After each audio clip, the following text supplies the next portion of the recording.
Hi, welcome to the Crafty Manatee. Today I'm going to be showing you how to fasten off your yarn at the end of a crochet project. This is episode 5 in my Crochet for Beginner playlist here on the channel, where I'm showing very short and easy tutorials to get you started on your crochet journey.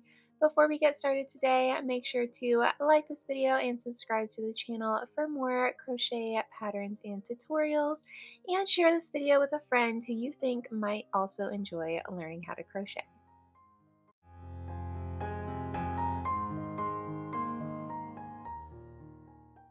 For today's tutorial, all we're going to need is some yarn, a crochet hook, and scissors.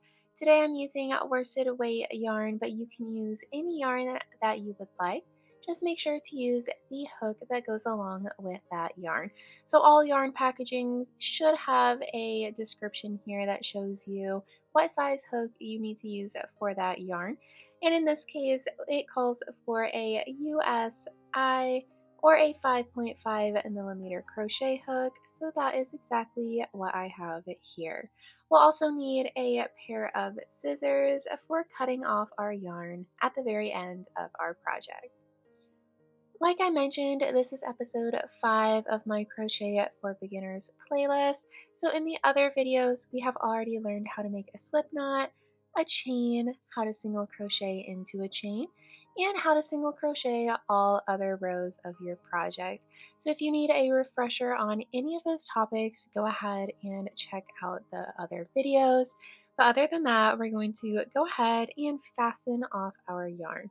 This is what we're going to do at the end of any crochet project. So in this case, I'm just going to show you after this first normal single crochet row has been worked. That was in our last video. But you're going to do this at the end of your project. So if you are needing to single crochet 20 rows, you're not going to fasten off until the very end. Fastening off your yarn at the end of a project is very easy, but it's also very important. So with crochet, if I were just to take out my hook like that and leave this to be my finished project, one pull at this yarn tail and it starts unraveling. So we want to make sure that we properly secure the yarn so that this does not happen.